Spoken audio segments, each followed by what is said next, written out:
Peter Thiel, an influential and at times controversial name in tech, making news this weekend. Speaking on a panel I was moderating at the annual Reagan National Defense Forum in Simi Valley, California, Thiel, who is an investor in SpaceX and Anduril, among many others, had a lot to say about the lessons learned from co-founding and funding Palantir.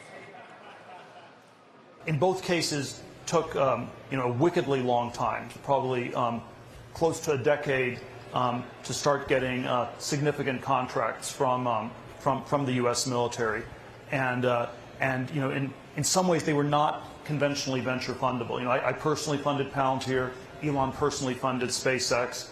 We got outside capital maybe six years in to both businesses. And so if you have something where you have a 6-year gap and it can only get funded by someone who's putting in tens of millions of dollars as a sort of slightly quixotic project, that's a tricky template to repeat.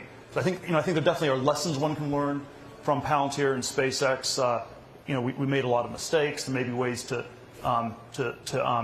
sort of develop these things more quickly, to procure things somewhat faster. But yeah, if you have a decade-long process. So no timeline on when Palantir may go public. Certainly this is one that investors have been watching closely. Also saying on that topic that one of the challenges of taking a company or taking companies public, that it's always a danger when it comes to tech companies, that he sees it as almost a coup by the accountants and the lawyers when you're still innovating fast and hard, but basically reaffirming that at some point in the future he expects both Palantir and SpaceX to go public. A company's bigness also may be its biggest weakness when it comes to disrupting in an area like defense, according to Thiel, who also co-founded PayPal and now sits on Facebook's board. All these advantages larger scale companies have. When I started PayPal years ago, very different context, I was always asked, why can't a big bank just do this? And I'd never had a good answer to that, because in theories the banks have scale, they can have longer time horizons, they have more capital, they have a lot of talent.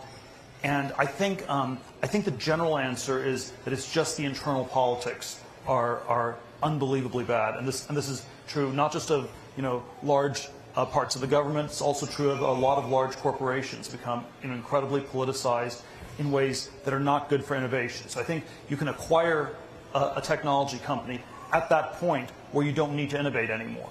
So if it's a fully formed thing, maybe that's a point at which it makes sense for the primes to acquire them.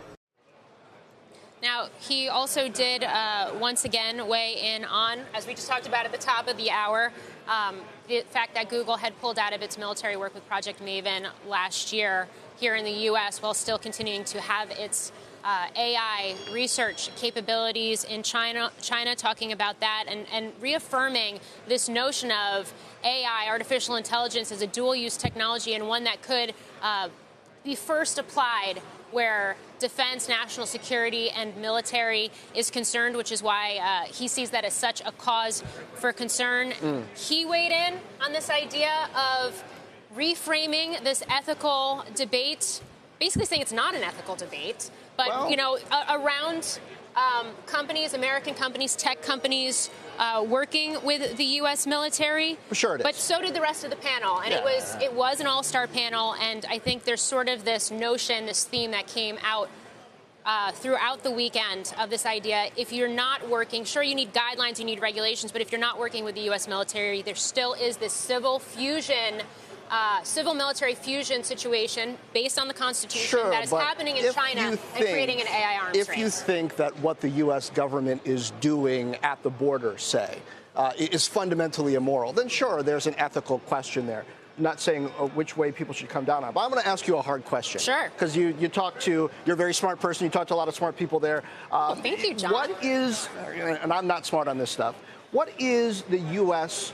cultural or academic advantage in military technology going forward versus the likes of China or Russia? How much of it depends on immigration, on being a place where smart people want to arrive? How much of it depends on policy? How much of it is just what's homegrown in the U.S. right now? The immigration piece of this, I don't think has been talked about enough. It was touched on on this panel, and actually by Josh Wolf from Lux Capital, the other VC who's been very involved in funding startups in this space, basically touched on this idea of